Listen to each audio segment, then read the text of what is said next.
The Phantom of Boldt Castle. Why construction stopped overnight, January 1904. A bitter wind howls across the frozen St. Lawrence River, carrying the sharp crack of hammers and the distant shouts of labourers through the skeletal frame of a rising colossus on Hart Island. Hundreds of workers, masons, carpenters, stonecutters, swarm the site, their breaths visible in the icy air, transforming imported marble and granite into towers that pierce the winter sky. This is no ordinary building.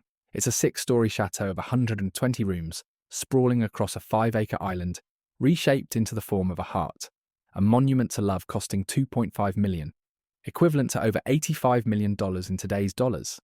Electric lights flicker in the half-finished halls, boilers hum with promise, and gardens wait for spring's bloom. But then a telegram arrives. Stop all construction immediately. Overnight, the island falls silent. Tools are dropped where they lie. The workforce disperses. The dream halts, unfinished, abandoned to the elements for decades. Today, Boldt Castle stands as a restored jewel in New York's Thousand Islands, drawing thousands of visitors who wander its opulent interiors and whisper about its ghosts. Yet beneath the polished marble and gilded fixtures lies a story of ambition, heartbreak, and hidden human costs, a tale that reveals the fragility of Gilded Age fortunes. What appears as a romantic ruin was once the pinnacle of excess, built by a self-made millionaire to honour his wife. But why did the hammers fall silent so suddenly? What unseen forces, personal, financial, or otherwise, turned this symbol of eternal love into a phantom of unfulfilled promise? This documentary uncovers the layers of history, from the visionary's rise to the workers' forgotten toil, exploring how one man's dream became a timeless enigma. Chapter 1. The Enigmatic Halt, Unravelling the Midnight Telegram. December 31st, 1903. Snow swirls in thick, relentless sheets across Hart Island, muffling the rhythmic clang of steel on stone. Lanterns swing from scaffolding, casting golden pools of light onto half-carved gargoyles and the skeletal ribs of a grand staircase that spirals upward into darkness. 250 men move like shadows through the chaos. Italian stonemasons from Carrara, Irish carpenters from Brooklyn, German electricians threading copper wire through walls thick enough to withstand a siege. The air smells of wet mortar, pine tar, and the faint metallic tang of the river below. Steam rises from a makeshift cookhouse where beef stew simmers in iron pots, the only warmth against fingers numbed by temperatures plunging to 10 degrees below zero. At the island's heart, the powerhouse throbs. 2 massive dynamos, each the size of a railroad car, churn out 2,000 horsepower, enough to illuminate every chandelier, power every elevator, and pump water to the highest turret. Pipes snake beneath the floors like veins, carrying steam heat to radiators yet to be installed. The castle's footprint already covers 42,000 square feet, with foundations sunk 12 feet into bedrock blasted smooth by dynamite. 6 stories rise above the waterline, crowned by a dovecote modelled after a Rhineland castle turret. Below ground tunnels stretch 300 feet to connect service buildings, their brick arches echoing with the drip of condensation. George C. Boldt stands on the unfinished balcony of the master suite, coat collar turned up against the wind. At 52, he is compact, mustachioed, impeccably dressed even in this wilderness of construction. His eyes, sharp, calculating, scan the horizon where the St. Lawrence meets the sky. Behind him, architects from the firm of G.W. and W.D. Hewitt spread blueprints across a makeshift table, arguing over the placement of a stained glass skylight depicting Cupid and Psi 11. Boldt nods, points, decides. Every detail must be perfect. This is not merely a house. It is a Valentine in stone, a testament to Louise Boldt, the woman who transformed a Prussian immigrant's son into America's premier hotelier. The scale defies comprehension. The main structure alone requires 2,000 tons of granite from Vermont quarries, 800,000 bricks fired in Syracuse, and marble shipped across the Atlantic from Italy's Ligurian coast.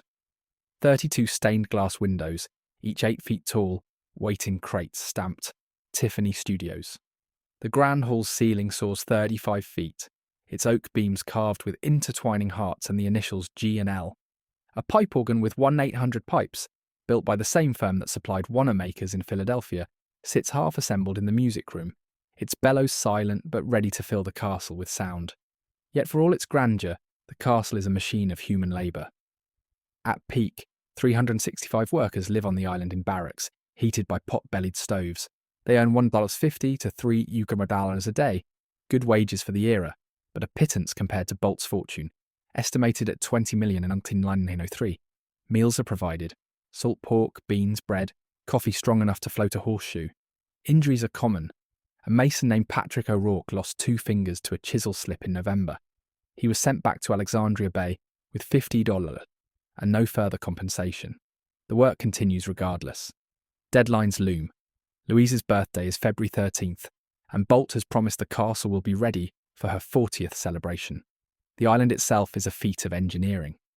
Originally a barren knob of rock called Hart Island, Boldt purchased it in 1895 for $1,000 and spent $500,000 reshaping it into a perfect heart. 1,200 feet long, 800 feet wide at its broadest. Dredges scooped 50,000 cubic yards of river bottom to create lawns and terraces. A causeway of granite blocks connects the main island to a smaller one housing the power plant and stables. Ulster Tower, a miniature castle for the children, rises complete with drawbridge and moat. The Italian garden features statues of hearts, symbol of the original island's name, carved in Carrara marble. But beneath the bustle, tension simmers. Pay disputes flare. A strike in September 1902 halted work for 3 days until Boldt agreed to provide better boots against the damp. Rumours circulate among the men. The castle is cursed, they say, because it is built on an Indian burial ground. Others whisper that Louise Boldt is ill, that the frantic pace is George's desperate attempt to finish before what? No one dares speak it aloud. Then, on the night of February 12th, 1904, everything changes. A launch cuts through the black water from Alexandria Bay, its running lights bobbing like fireflies. It carries a single passenger, a Western Union messenger clutching a yellow envelope. The boat ties up at the construction dock. The messenger climbs the icy path to the site office, boots crunching on frozen gravel. Inside, Boldt is reviewing invoices by lamplight. The envelope is handed over. Boldt tears it open. The words are brief, devastating. Louise died this morning. Stop, do not come, stop. The paper trembles in his hand. For a moment, the only sound is the wind rattling the windows. Then quietly, he speaks. Stop all construction. Effective immediately. By dawn, the island is emptying. Steam launches ferrymen to the mainland. Crates are nailed shut. Scaffolding stands abandoned, draped in frost. The great dynamos are shut down. Their hum fades to silence. Tools lie where they fell. A trowel half buried in mortar, a saw frozen mid-cut.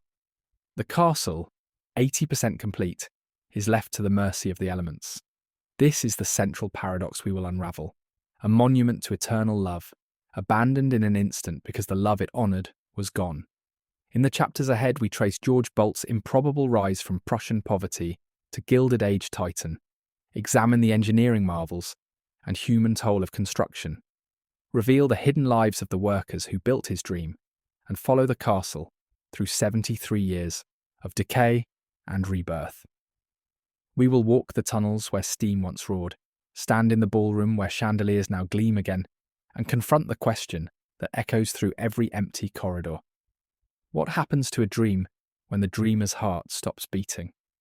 But first we must return to the beginning, to a boy on a Baltic island who dared to imagine a castle in the sky and the woman who made it real. Chapter 2. From Rügen to Riches, the making of George C. Boldt. The story begins not on the St. Lawrence, but on a wind-scoured Baltic island called Rügen, where the North Sea pounds chalk cliffs into submission. April 12, 1851. A boy is born in the fishing village of Bergen to Johann and Wilhelmina Boldt, potato farmers who speak Plattdeutsch and count their wealth in salted herring. George Karl Boldt, Georg Karl Bert in the old spelling, arrives screaming into a thatched cottage with a dirt floor and a single cow. Tethered outside, his first cradle is a wooden fish box lined with straw. Hunger is a constant companion. The family survives on rye bread and thin soup. At age 7, George tends geese along the dunes, barefoot, dreaming of ships that vanish beyond the horizon. By 13, the boy is gone. He signs on as cabin boy aboard the schooner Vaterland, bound for Liverpool, then New York. The Atlantic crossing takes 39 days. He lands at Castle Garden in 1864 with 43 cents, a change of clothes, and a letter of introduction from a Lutheran pastor. America is at war, but the docks of Manhattan teem with opportunity. Young Boldt washes dishes in a Bowery tavern for $300 a month plus meals. He learns English from Irish longshoremen, saves every penny, and watches the city's elite glide past in carriages. One night, a customer leaves a copy of the New York Herald behind. Boldt studies the society pages. Astors, Vanderbilts, men who turned ambition into empires. The seed is planted. The hotel trade becomes his university. At 15, he is a bellboy at the prestigious St. Denis Hotel on Broadway. By 17, he is head steward at the exclusive Union Club, earning $18 a week and learning the alchemy of service. How to anticipate a guest's desire before it is spoken. How to make a duke feel like a king. In 1871, at age 20, he meets Louise Augusta Carer, daughter of his employer, William Carer, the club's wealthy steward. She is 17, dark-haired, quick to laugh.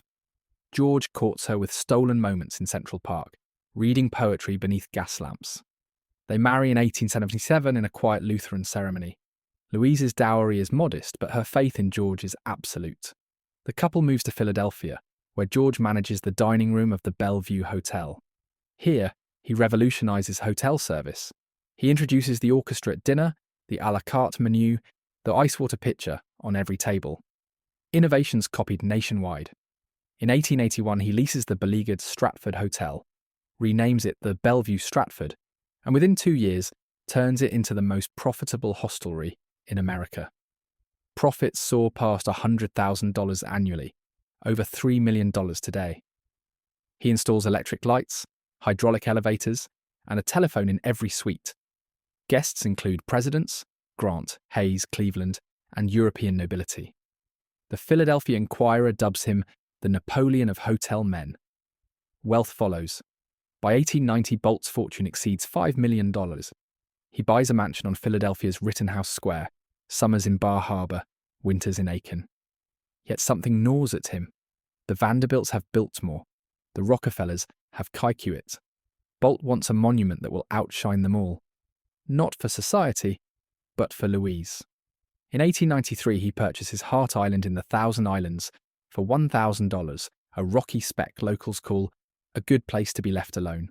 He renames it Hart Island, sketches a heart-shaped outline on a napkin, and tells Louise, "I will build you a castle where every stone says, 'I love you.'" The location is strategic. The Thousand Islands, 1/800 of them, straddle the US-Canada border, a playground for the rich. Steam yachts glide past daily. Boldt already owns the Waldorf Hotel in New York, merged with the Astoria in 1897 to form the Waldorf Astoria.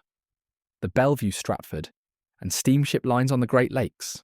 Hart Island will be the crown jewel, a private retreat accessible only by water, visible to every passing millionaire. Socially, it is a statement. The immigrant who once scrubbed pots now dictates taste to the 400. But the ambition is personal too. George and Louise have lost 2 children in infancy. Only daughter Clover and son George Jr. survive. The castle will be a sanctuary, a place to heal private grief. Boldt commissions G, W, and W.D. Hewitt, architects of Philadelphia's finest Beaux-Arts buildings, to design a Rhineland-inspired chateau with modern American comforts. Construction is slated to begin in 1898, but Boldt's schedule is brutal. He shuttles between New York, Philadelphia, and the islands, often sleeping on his yacht Louise. Louise, meanwhile, begins to tire easily. Doctors diagnose nervous exhaustion, prescribe rest. Boldt doubles the workforce to finish faster. The economic context is the Gilded Age at its zenith. America's industrial output has surpassed Britain's. Railroads span the continent. Trusts control steel, oil, sugar. Boldt himself is part of this machine. He sits on the board of the American Hotels Corporation, owns shares in US Steel, Steel, yet cracks are forming. The panic of 1893 lingers in memory. Labour unrest simmers. In 1901, President McKinley is assassinated. Boldt, a Republican donor, attends the funeral. He tells friends, "Build while you can. Tomorrow is promised to no one." By 1900, the island is unrecognisable. Blasting has levelled the highest point. Fill has expanded the shoreline. A temporary railroad ferries materials from the mainland. Boldt's wealth funds it all. No mortgages, no partners. He pays cash for Italian marble, German stained glass, Honduran mahogany. The New York Times reports, Mr. Boldt's Island Palace will be the most costly private residence in America. Louise visits in summer, walking the grounds in a wide-brimmed hat, sketching gardens. She tells George, "Make it beautiful, but make it ours." He nods, already planning the heart-shaped pool, the alabaster fountain, the bedroom with a ceiling painted like the sky above Rugen. Yet for all his success, Boldt remains an outsider. Old money snickers at the hotel keeper's pretensions. When he hosts a gala at the Waldorf Astoria, Mrs. Astor attends but leaves early. Boldt laughs it off, but the slight stings. The castle will silence them. It will prove that a boy from Bergen can build a legacy in stone. As 1903 dawns, the dream nears reality. The main structure rises 6 stories. The powerhouse is complete. Boldt plans a grand opening for Louise's birthday in 1904. Invitations are printed on vellum. The orchestra rehearses.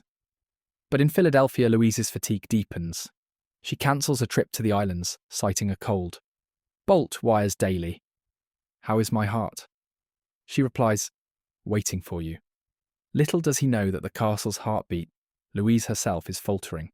The ambition that carried a boy across an ocean is about to collide with mortality. In the next chapter, we descend into the construction trenches, where immigrant hands and American ingenuity wrestle granite into romance, one chisel blow at a time. Chapter 3. Forging a Fantasy. The engineering of Hart Island. The first blast echoes at dawn on March 15, 1898. A low rolling boom shakes the St. Lawrence as 300 pounds of dynamite fracture the granite spine of Hart Island. Shards of Precambrian rock arc into the sky like black rain, splashing into the river 200 feet below. Surveyors in woolcaps mark the crater with red flags. This is the opening salvo in a war against nature, waged by George Boldt's army of engineers, architects and labourers. Over the next 6 years, they will move 50,000 cubic yards of earth, sink 1,200 pilings, and erect a castle that defies both gravity and the river's winter fury. The design is audacious. G, W and WD. Hewitt's blueprints call for a 42,000 square foot main chateau, 6 stories tall, with a 120-foot clock tower modelled after the peel towers of the Scottish borders. The style is American chateau-esque, steep slate roofs, conical turrets, dormers pierced by carved stone finials, and walls of random ashlar granite laid in broken range pattern. Every exterior corner is coined with Indiana limestone, every window framed in terracotta garlands. Inside, the plan is equally lavish. A 45-foot-long entrance hall, panelled in Circassian walnut, a ballroom with a 40-foot coved ceiling painted by Italian fresco artists, a dining room seating 100 men beneath a Tiffany skylight of opalescent glass depicting the 4 seasons. Materials arrive by the shipload.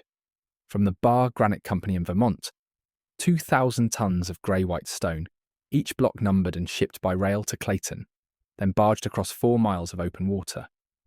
From Carrara, Italy, 300 crates of statuario marble for fireplaces, balustrades, and the grand staircase, each slab wrapped in straw and sawdust to survive the Atlantic crossing. From Syracuse, New York, 800,000 red bricks fired at 2,000 digrograph, their surfaces scored to grip mortar. Mahogany from Honduras, oak from Appalachia, teak from Burma. The cost for materials alone exceeds $1.2 million by 1902, approximately $41 million today. Labour is the true engine. At peak in summer 1903, 365 men live on the island. They are a polyglot legion, 120 Italian stonemasons from the quarries of Massa, 80 Irish carpenters from Hell's Kitchen, 50 German plumbers and electricians from Philadelphia, 40 French-Canadian teamsters and 75 local farmers. Hired seasonally, foremen earn $5 a day, skilled masons $3, labourers $1.50. All are paid in cash every Saturday from an iron strongbox kept in Boldt's temporary office. Meals are included: 200 pounds of beef, 800 loaves of bread, and 300 gallons of coffee weekly. A company doctor visits twice a week. Accidents are logged in a ledger now preserved at the Thousand Islands Historical Society.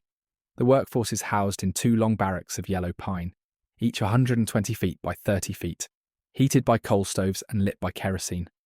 Bunks are double-tiered. Privacy is a hanging blanket. Latrines are outdoor pits until 1901, when indoor plumbing is installed. A commissary sells tobacco, socks, and whiskey at cost. Sundays are half-days. Men fish for muskellunge or play baseball on a diamond cleared near the Italian garden. Fights are common: Italian versus Irish, Catholic versus Protestant. But Boldt's rule is iron. No liquor on site after 7 p.m, no weapons. Violators are ferried to the mainland and blacklisted. Engineering challenges are relentless. The island's bedrock slopes sharply. The chateau's northwest corner sits on fill. To stabilise it, engineers drive 1,200 spruce pilings, each 40 feet long, into the riverbed, then cap them with a concrete grillage 8 feet thick. The powerhouse, a Romanesque fortress of its own, contains 2 1,000 horsepower coreless steam engines and 3 250 kilowatt dynamos. Copper wiring, 300,000 feet of it, is threaded through porcelain knobs in walls 24 inches thick. A 10-inch cast iron main delivers water from a 60,000-gallon tank atop the clock tower, pressurized by steam pumps. The heating system is a marvel. 14 miles of pipe carry steam to 400 radiators, controlled by thermostats, an innovation Boldt borrowed from his hotels. Transportation is a daily ballet. A narrow-gauge railroad, on more than 200 feet of track, runs from the dock to the construction yard. Mules haul flat cars loaded with stone. A steam crane with a 10-ton capacity lifts beams into place. In winter, ice halts barges so materials are stockpiled in full. The river freezes to 18 inches thick. Workers cut channels with ice saws to keep supply lines open. Delays are costly. A single week of fog in 1900 idles 200 men at $1,200 a day in wages. Technical innovations abound. Electric hoists lift marble slabs to the 5th floor. A travelling derrick on rails circles the building, its boom swinging 360 degrees. Concrete is mixed on site, in a gasoline-powered batch plant, the first in the region. The grand staircase is prefabricated in Philadelphia, each tread carved with a heart motif, then shipped in sections and assembled like a giant puzzle. Stained glass windows by Tiffany are installed using a hydraulic lift that raises an entire 800-pound panel in one motion. Yet the human toll is steep. The ledger records 47 serious injuries between 1898 and 1904. Crushed fingers, broken legs. 1 fatality when a scaffold collapsed in 1901. Patrick O'Rourke's severed arm. Fingers are noted, so is the $50 compensation. Tuberculosis fells 3 men in the damp barracks. Wages, while generous for the era, pale against Boldt's wealth. A mason earning $3 a day works 312 days a year for 936. Boldt's annual income from the Waldorf Astoria alone exceeds $500,000. The disparity is visible. Workers in patched denim, Boldt in bespoke suits. By January 1904, the castle is 80% complete. The exterior is fully clad. Interiors are roughed in. The ballroom floor is laid in parquetry of oak, maple and cherry. The library shelves, 1,200 linear feet, are installed but empty. The dovecote awaits pigeons. Boldt walks the site daily, stopwatch in hand, pushing for February 13th, Louise's 40th birthday. The Hewitt brothers wire from Philadelphia. Finish is on schedule, awaiting final approval. Boldt replies, "Perfect it." But perfection is fragile. In the next chapter, we enter the golden interlude. The brief, dazzling moment when the castle breathes, when chandeliers blaze and orchestras play, and the machine of grandeur runs at full tilt. Yet even in its triumph, the seeds of abandonment are already sown. Chapter 4. The Heart Beats. Life Inside the Unfinished Dream. Summer 1903. The St. Lawrence glitters like hammered silver as the steam yacht Louise slices through the channel at 15 knots, her brass bell chiming a welcome. On the foredeck, George Boldt raises a hand in greeting. On the island's new granite pier, 120 staff in starched white uniforms snap to attention. The castle is not finished, yet it lives. For one incandescent season, Boldt Castle pulses with the rhythm of a great hotel. Silver clinking, violins sighing, ice cracking in crystal buckets. The dream is 80% complete, but the 20% that matters, the human machinery of luxury, operates at full splendour. The household hierarchy is precise.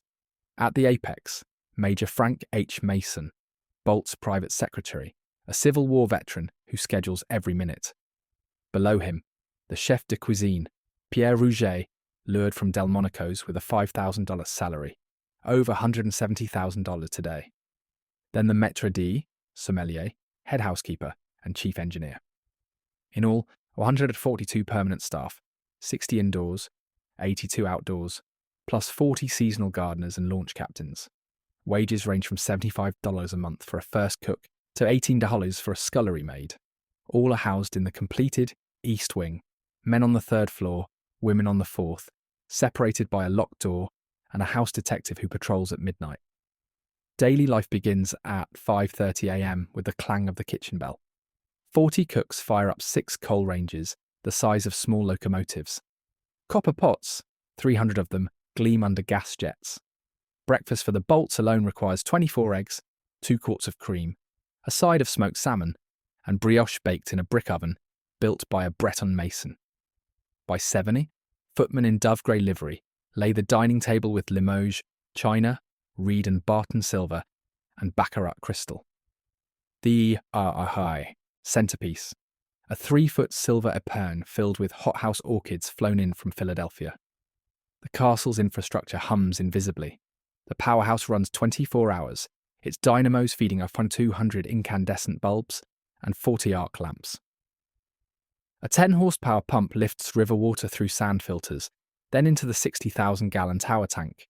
From there, gravity feeds 72 bathrooms, each with hot and cold running water, nickel-plated fixtures, and marble tubs carved from single blocks. Sewage flows through vitrified clay pipes to a treatment plant on the island's north shore, an innovation that prevents the river from smelling like Manhattan's east side in August. Below stairs, the service corridors are a warren of brick and white tile. Dumbwaiters the size of coffins shuttle trays from kitchen to pantry. A speaking tube system, 200 feet of brass piping, connects every room to the butler's pantry. The laundry occupies a 40 by 60 foot basement room, 8 gas-heated copper boilers, 4 mangle presses, and a drying room where 300 sheets flutter like sails. Each week 200 pounds of soap are consumed. Starch is mixed in 50-gallon vats.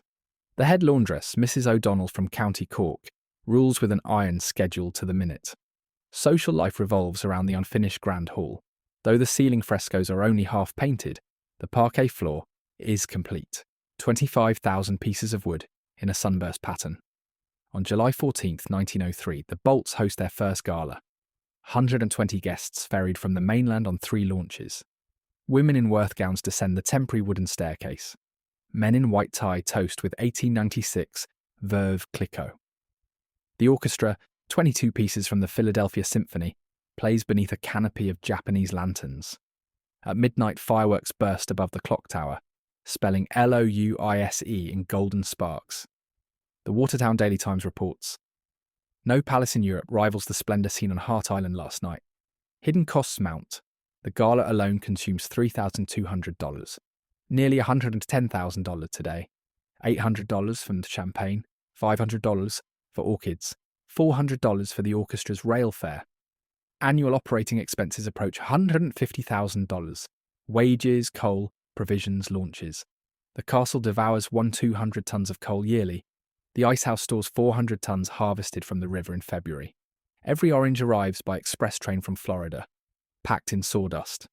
Caviar is shipped in sealed tins from Astrakhan. The wine cellar, carved into bedrock, holds 5,000 bottles catalogued by vintage and vineyard.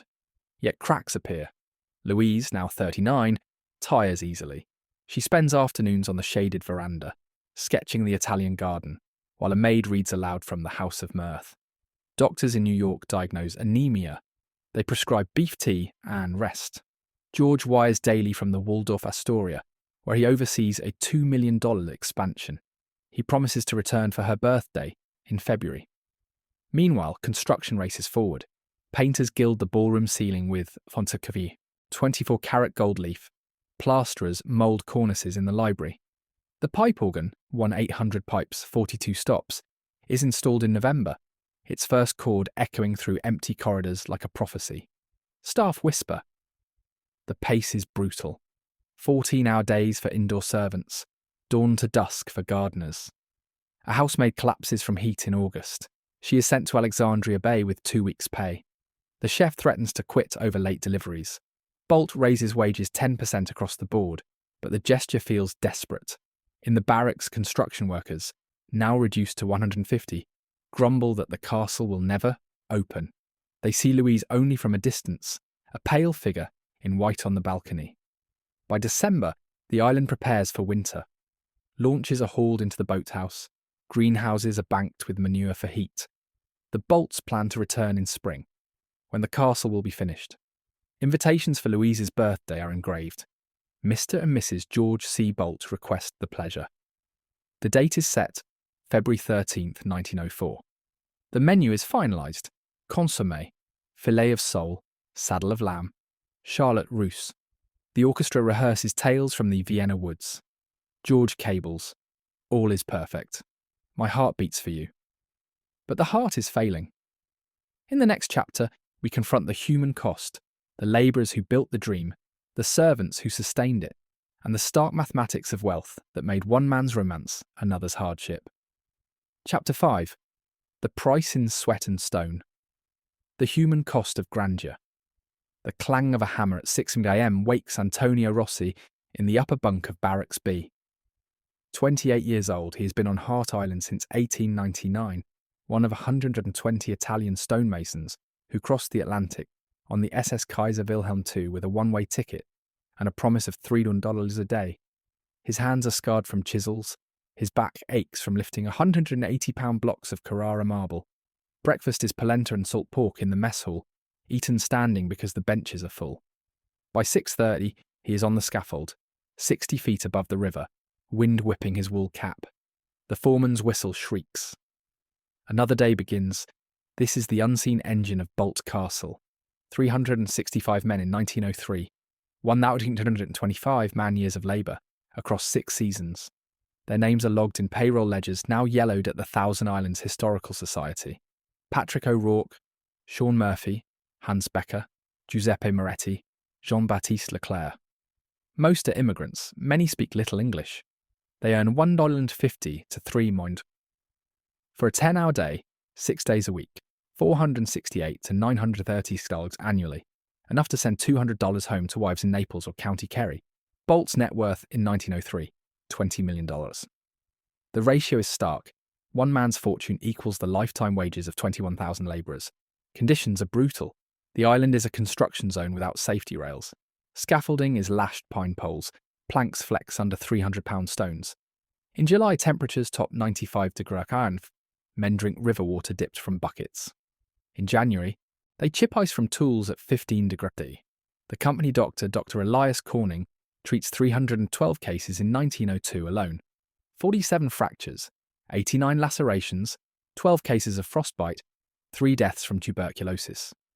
Patrick O'Rourke's severed fingers, November 1903, earned $50 compensation and a train ticket to Syracuse.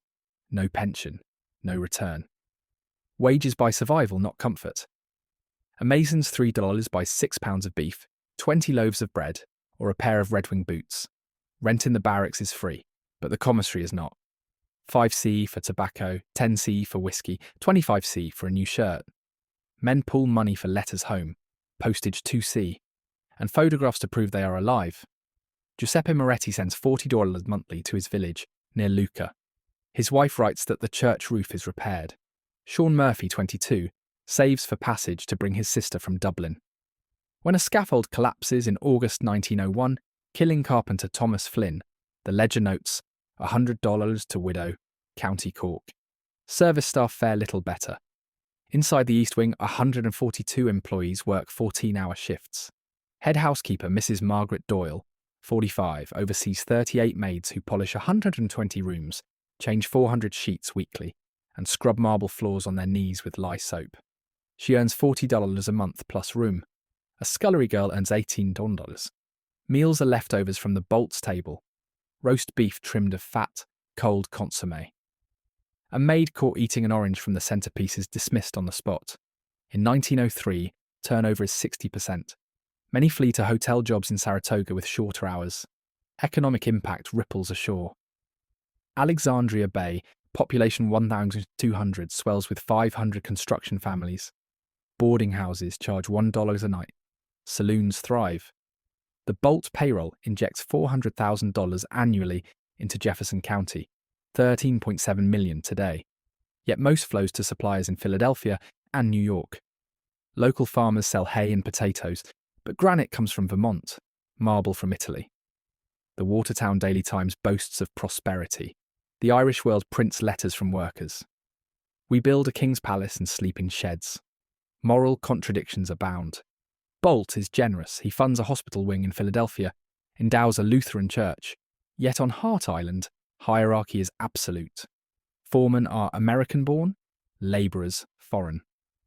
A strike in September 1902 demands rubber boots against trench foot. Boldt concedes after 3 days, costing $1,800 in lost work. He writes in his diary, "Men must be firm but fair." Fairness is relative. When Italian Masons request Sunday Mass, Boldt allows a priest to visit monthly, by launch at the men's expense. Children feel the strain. Clover Boldt, 16, summers on the island, sketching gardens. She befriends a gardener's daughter, Mary Leclerc, 14, who weeds flower beds for 50 cents. Avaitistini. Clover gives her a silk ribbon. Mary trades it for shoes. George Jr., 18, learns to run the dynamo but never speaks to the stokers who feed it coal. The Boldt's grief, 2 infants lost, mirrors the workers' losses. Giuseppe Moretti's brother dies in a quarry accident in Carrara. News arrives 6 weeks late. By winter 1903, exhaustion sets in. Men work by lantern light to meet Louise's birthday deadline. Painters inhale turpentine fumes. Plaster dust coats lungs. Dr. Corning reports 18 cases of painter's colic. Lead poisoning. Boldt in New York wires, "Spare no effort." The effort is human. Antonio Rossi carves the final heart motif into a balustrade on February 10th, 1904. His hands tremble. He has not seen his wife in 5 years. The castle gleams, 80% complete, a monument to love paid in sweat and stone. Yet the cost is etched in every scar, every letter home, every grave in Alexandria Bay's Catholic cemetery. In the next chapter, we reach the precipice, the telegram, the silence, the night the heart stops. Chapter 6, the telegram, love, loss, and the overnight collapse. February 11th, 1904, Philadelphia. The Bellevue Stratford Hotel is quiet after the dinner rush, its chandeliers dim to a honeyed glow.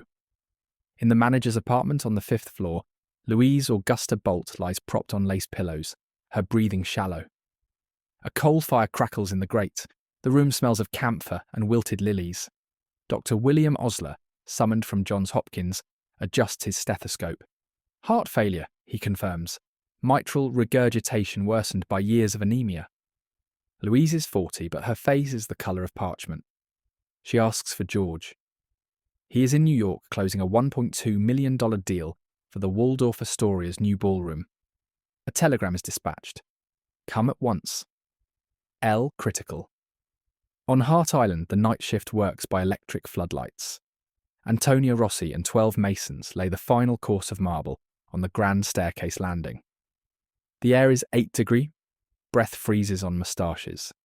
The powerhouse dynamos roar, feeding 800 bulbs that turn the castle into a lantern on the frozen river. Foremen check watches. 62 hours until the birthday gala. Crates of crystal arrive from Baccarat. The orchestra rehearses in the half-finished ballroom. Boldt's launch Louise is iced in at Clayton, but a special train is chartered from New York for guests. Invitations, 400 of them, sit in a velvet box embossed with intertwined hearts. February 12th, 2:17 a.m. The Western Union office in Alexandria Bay clicks awake. Operator Elmer Hayes transcribes the message from Philadelphia. Louise died peacefully. 1:45 a.m. Stop. Do not come. Stop funeral arrangements. Follow. Stop Osgood. Hayes hesitates, then telephones the island. The night watchman rouses Major Mason. A launch is sent across the ice channel, its searchlight cutting a white path through the dark. At 3:30 a.m., the messenger climbs the snow-covered path to the site office.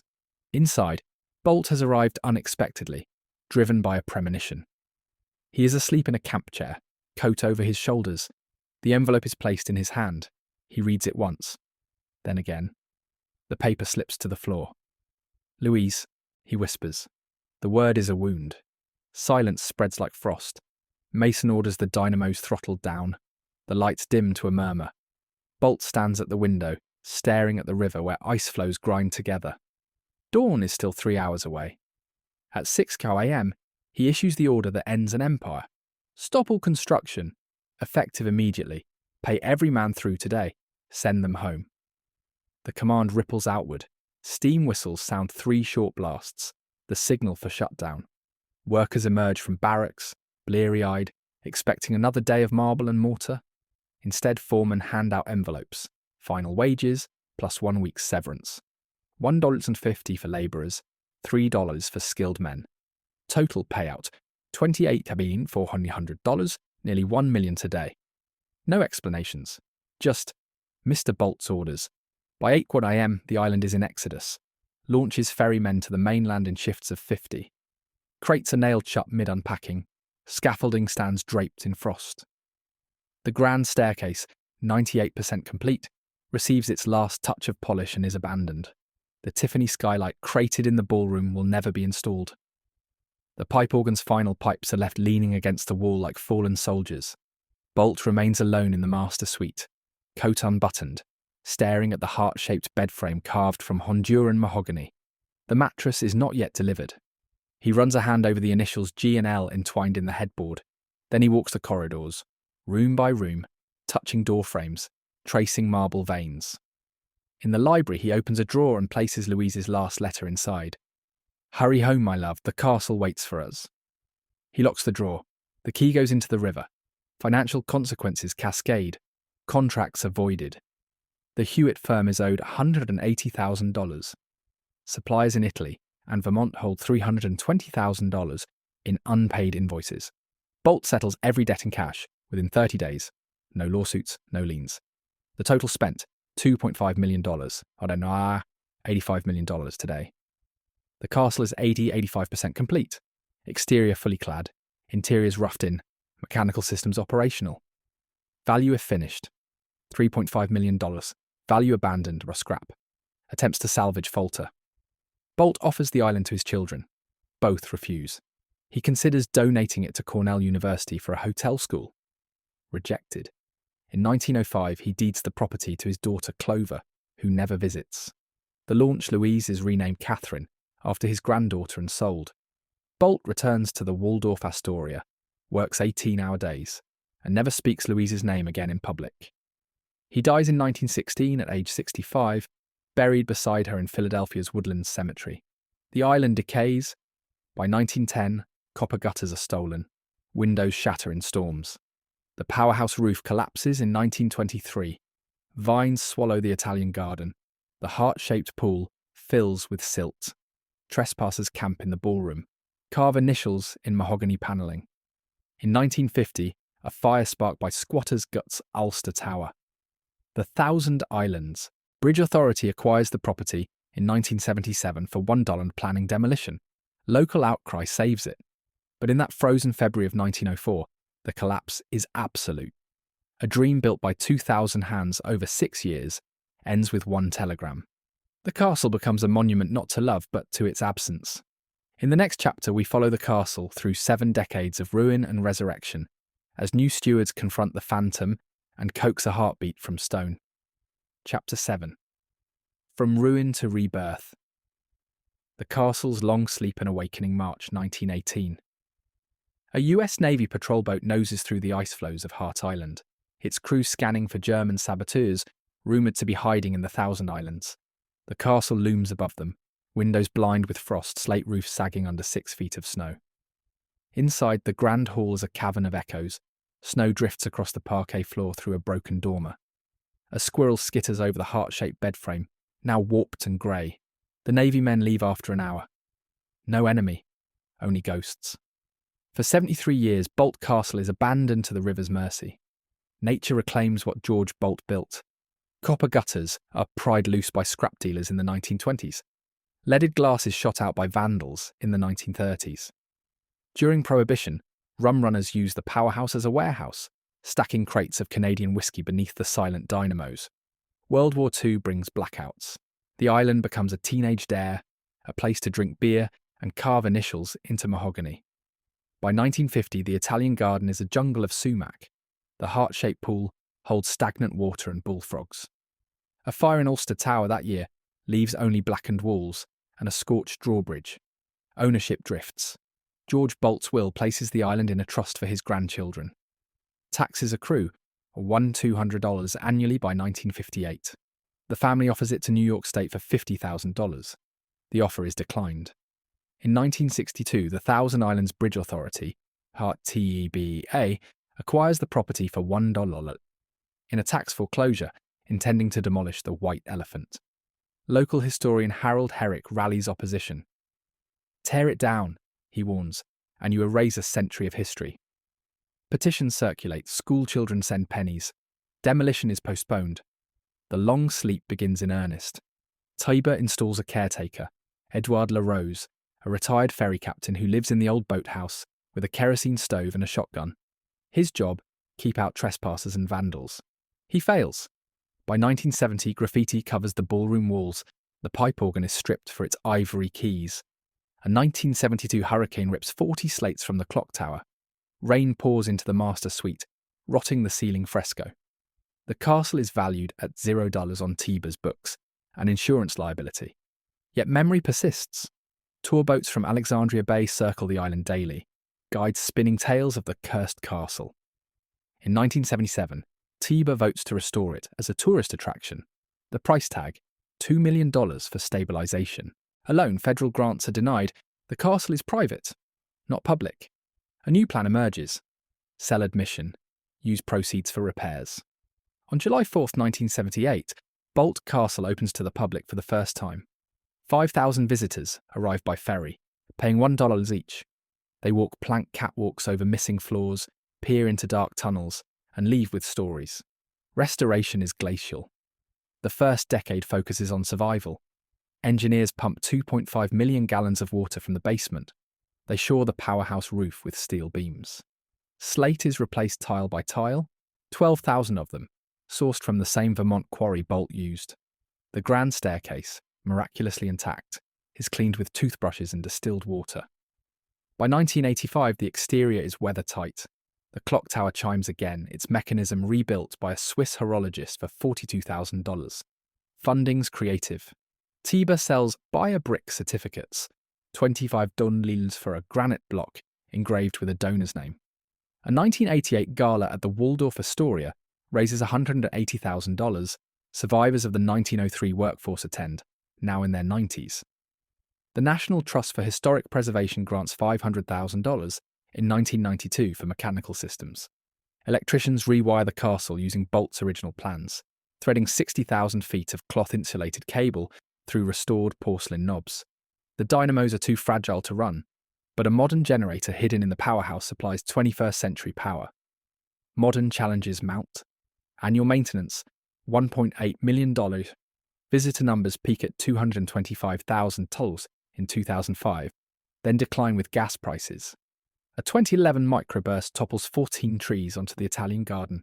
Repairs cost $120,000. Climate change brings fiercer storms. The river rises 18 inches in a 2019 flood, inundating the boathouse. Torber installs solar panels on the service buildings, 1 to 200 of them, generating 40% of the castle's electricity. A new dock accommodates 300-foot cruise ships from Toronto. Current operations are a hybrid of museum and theme park. Open May to October, the castle employs 85 staff, 12 historians, 20 maintenance workers, 53 in guest services. Admission, $12 adults, $6 children. Revenue, $3.2 million annually. Visitors walk self-guided tours with audio wands. The Grand Hall hosts weddings for $15,000. The heart-shaped pool is drained and replanted with water lilies. The alabaster fountain, shattered in 1943, is recarved in Italy for $68,000. The master suite remains unfinished. No bed, no drapes. A deliberate void honouring Boldt's grief. Preservation philosophy evolves. Early restorers aimed for 1904 perfection. Today, curators embrace honest decay. A cracked marble balustrade is stabilised, not replaced. Graffiti from 1932 is preserved under glass in the tunnel. The caretaker's log, Edouard Larose's daily entries from 1962-1988, is digitised and displayed. Visitor feedback shapes decisions. A 2023 survey leads to wheelchair ramps and braille plaques. The castle is no longer Boldt's. It belongs to the EEAH, public, to the river, to time. Yet in its rebirth, it carries the weight of what was lost and what was gained. In the next chapter, we uncover the stories that restoration has unearthed, the forgotten workers, the suppressed scandals, and the archaeological treasures that rewrite the castle's narrative. Chapter 8. Echoes in the Stone. Hidden Histories revealed July 12, 1996. A backhoe bites into the northwest lawn of Hart Island, preparing footings for a new visitor pavilion. The blade strikes something hard. Thunk. The operator shuts down the engine. Archaeologist Susan Winchell kneels in the dirt and brushes away soil with a trowel. A rusted iron strongbox emerges, 18 by 12 by 10 inches. Its lock long corroded. Inside, 47 silver dollars dated 1903, a folded pay ledger, and a water-stained photograph of a young Italian mason holding a heart-shaped stone. The name scrawled on the back, Giuseppe Moretti. The box is the first of many secrets the castle yields as restoration peels back decades of neglect. The ledger is a revelation. For years, historians relied on Boldt's sanitized payroll summaries. This document, hidden beneath a collapsed pergola, lists 312 workers by full name, nationality, and weekly wage, down to the cent. It confirms what oral histories hinted: 42% Italian, 28% Irish, 15% German, 8% French-Canadian, 7% local American. 3 women appear. Laundresses paid $1.10 a day, less than the $1.50 male minimum. One entry, dated September 3, 1902, notes a $200 fine levied on foreman John Delaney for allowing spirits in barracks. The fine was deducted from the men's wages, not Delaney's. Archival discoveries follow. In 2001, a TB custodian finds a crate in the powerhouse attic. 180 glass plate negatives, taken by an unidentified photographer between 1900 and 1904. The images are stark. Masons eating from tin pails, a child hauling water in a yoke, a night scene of the castle lit by arc lamps, workers' shadows elongated like spectres. One plate shows Louise Boldt on the veranda, thinner than public portraits suggest, her hand pressed to her chest. The negatives are digitised. The child is identified as Mary Leclerc, the gardener's daughter who received Clover Bolt's silk ribbon. She died in 1987, but her granddaughter donates a diary confirming the friendship. And the ribbons trade for shoes. Suppressed stories surface. In 2008, a descendant of Patrick O'Rourke contacts the Castle Museum. He brings a letter written in 1903 by O'Rourke to his brother in Syracuse. Lost 2 fingers to the chisel. Mr. Boldt gave $50 and a ticket home. The marble keeps its fingers. I do not. The letter is displayed beside the grand staircase where the accident occurred. A 2012 oral history project records 28 interviews with descendants of the 1903 workforce. Themes emerge: pride in craftsmanship, resentment at anonymity, and the lasting impact of $200 remittances that built churches and paid passage for relatives. Archaeology fills gaps. Between 1998 and 2023, 14 test pits and 3 major excavations uncover 12,000 artifacts. In the barracks foundation, 1,800 clay pipe fragments, 42 whiskey bottle shards, a child's slate with the alphabet scratched in Italian.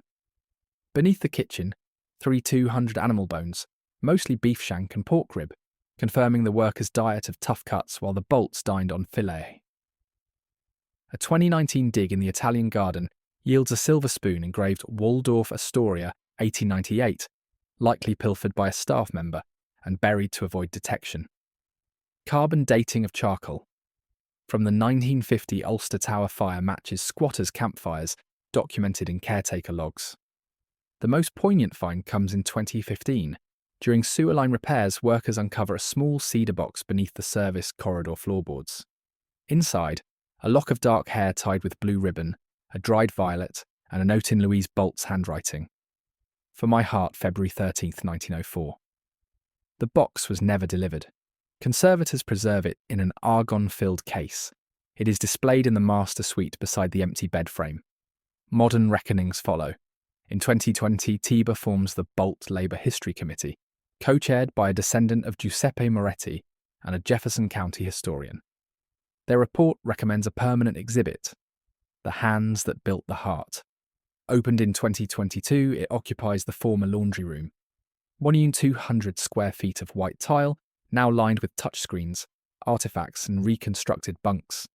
Visitor comments shift from romantic tragedy to who paid the price. A 2023 grant funds DNA analysis of barracks latrine soil. Results confirm tuberculosis in 3 individuals, matching Dr. Corning's 1902 ledger. The findings prompt a memorial garden on the north lawn. 312 river stones, each engraved with a worker's name. Descendants are invited to place a stone. 187 attend the 2024 dedication. Antonio Rossi's great-grandson, a stonemason from Lucca, carves the final heart motif into the garden's centrepiece, a direct echo of his ancestors' work on the grand staircase. The castle itself becomes evidence. In 2021, dendrochronology dates the library panelling to 1901 Honduran mahogany, confirming Boldt's refusal of cheaper substitutes. Laser scanning reveals tool marks on marble balustrades, chisel patterns unique to Carrara-trained masons. A 2025 infrared survey of the ballroom ceiling uncovers a hidden signature, G. Moretti Facit, 1903. Giuseppe made this. These revelations reframe the narrative. The castle is no longer just Boldt's monument to Louise. It is a collective creation, its every stone bearing the imprint of forgotten hands. The phantom is not a ghost. It is the echo of 312 voices finally heard. In the next chapter, we step back to ask what Boldt Castle means in the 21st century. A cautionary tale, a tourist gem, or a mirror reflecting America's enduring contradictions. Chapter 9. Stone and Memory. The Legacy of a Broken Heart. The last ferry of the day pulls away from Hart Island at 5:47 p.m. on a crisp October Saturday in 2025. Its wake slaps the granite pier as 312 engraved river stones glint in the low sun. A bride in ivory adjusts her veil on the grand staircase for a photographer. A child presses a penny into the wishing well that was once a service sink. Boldt Castle is alive, but it is no longer Boldt's. It is ours. A public monument to private grief, a ledger of human cost, a mirror held up to the Gilded Age and its after-images. What does it represent? First, the fragility of fortune. George Bolt's $2.5 million, over $85 million today, vanished into stone and silence with one telegram. His hotels were sold, his name faded from the Waldorf Astoria marquee by 1929.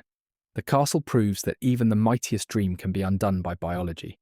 Louise's mitral valve, not market crashes or labour strikes, was the true crisis point. In an era of titans, mortality remained the great leveller.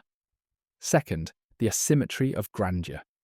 Every gilded cornice, every heart-shaped pool tile was paid for in calluses and shortened lives. The 1,825 man-years of labour, the 47 fractures, the 3 tuberculosis deaths. These are not footnotes, they are the foundation. The castle's beauty is inseparable from the hierarchy that produced it. Immigrant hands lifting Vermont granite so that Philadelphia millionaires could sip champagne beneath Tiffany glass. The restored ballroom now hosts weddings for $15,000 a night. The descendants of the men who laid its parquet earn $18 an hour, giving tours. The math is unchanged. Third, the persistence of narrative. For decades, the story was romance interrupted. The heartbroken hotelier, the unfinished Valentine. Restoration and archaeology have complicated the tale. Giuseppe Moretti's hidden signature, Patrick O'Rourke's severed fingers, Mary Leclerc's traded ribbon. These are not tragic asides. They are the main text. The castle is a palimpsest. Boldt's love letter overwritten by 312 other stories, then by 73 years of decay, then by 47 years of public stewardship. Each layer is legible if you know where to look. The ironies abound. Boldt built a private retreat visible to every passing yacht. Today it is a public park charging admission. He imported Italian marble to outshine the Vanderbilts. Modern visitors photograph it on Chinese phones. He banned liquor on site. The gift shop sells Phantom of Boldt Castle Merlot. The heart-shaped island, engineered at a cost of $500,000, now hosts gender reveal parties. The dovecote meant for Louise's pigeons houses a drone landing pad for wedding videos. Lessons for today are sharp. The castle warns against the hubris of permanence. Climate models predict the St. Lawrence will rise another 18 inches by 2050. Tiber is already elevating mechanical systems. It cautions against erasing labour. The 2022 Labour exhibit drew 41,000 visitors who lingered longest at the reconstructed bunk, longer than at the Tiffany skylight. It reminds us that preservation is political. Every dollar spent stabilising a turret is a dollar not spent on local schools. Every tourist bus from Toronto is carbon in the ledger. Broader significance crystallises in the master suite. The room remains unfinished. Bare plaster, no drapes. The mahogany bed frame empty. Curators debated completing it for years. In 2023, they voted to leave it void. A deliberate absence. Visitors stand in the doorway confronted by negative space. Some cry, others take selfies. The emptiness is the point. Love built this, love abandoned it. Love, public, imperfect, brought it back. The room is a Rorschach test for every heart that enters. The castle also models adaptive reuse. It is not a frozen 1904 diorama, it is a living archive. Solar panels power the gift shop refrigerators. QR codes link the grand staircase to Giuseppe Moretti's great-grandson's Instagram. School groups plant native species in the Italian garden to combat invasive phragmites. The site teaches resilience. A structure meant to last forever has survived by changing purpose 3 times. Private home, ruin, museum. In the end, Boldt Castle is America in miniature. A nation of immigrants built it. A nation of tourists sustains it. It embodies the promise that anyone can rise. Boldt from Herring Crate to Hotel King, and the caveat that the rise is never solitary. It is excess and aspiration, grief and grit. It is the Gilded Age stripped of varnish, the gold leaf flaking to reveal the lead beneath. As the sun sets, the clock tower chimes 6. The sound carries across the water to Alexandria Bay, where lights blink on in windows that once housed masons' families. The castle stands dark but not empty. Somewhere in the tunnels, a maintenance worker whistles. In the ballroom, a janitor sweeps confetti from a morning wedding. The heart still beats. Not Boldt's, not Louise's, but ours. In the final chapter, we gather these threads into a single question. What do we owe the past, and what does the past ask of us now? Chapter 10. The Heart Endures. A call across the water. The St. Lawrence runs black and silver under a November moon, carrying the echo of Boldt Castle's clock tower striking midnight. 121 years after the telegram, the island is quiet. No launches, no weddings, no tour guides. Only the wind in the turrets and the soft lap of water against granite. Yet the castle speaks. Its 120 rooms, its 312 engraved stones, its empty master suite bed frame. They all ask the same question. What do we do with a dream that outlived its dreamer? We have seen the rise. A boy from Rügen, who turned hunger into hotels, who built a heart-shaped island to prove love could be engineered like a dynamo. We have seen the cost, 1,325 man-years of labour, $2.5 million in granite and grief, 3 deaths from tuberculosis, 1 telegram that stopped 365, hammers mid-swing. We have seen the fall, the rebirth, the revelations, Giuseppe Moretti's hidden signature, Patrick O'Rourke's severed fingers, Louise's undelivered cedar box. We have seen the present, 225,000 visitors a year, solar panels on the powerhouse, a bride laughing on the grand staircase while a janitor sweeps yesterday's confetti. The revelations are simple. Grandeur is collective. Grief is universal. Stone remembers. So here is the call across the water. Visit? Yes. Pay the $12. Walk the tunnels. Touch the marble. But listen harder. Read the labour ledger. Stand in the unfinished bedroom and feel the absence. Leave a stone in the memorial garden if your name is Rossi or Murphy or Leclerc. Tell the story whole, not half. Teach your children that every chandelier has a shadow, every heart a hidden fracture. Boldt Castle is not a ruin. It is a relay. The baton is in your hand. Support the Thousand Islands Bridge Authority. Buy a brick. Fund the next excavation. Demand the next truth. Keep the heart beating. Not for George, not for Louise, but for the 312, for the river, for tomorrow. The phantom is not a ghost, it is a question. Answer it.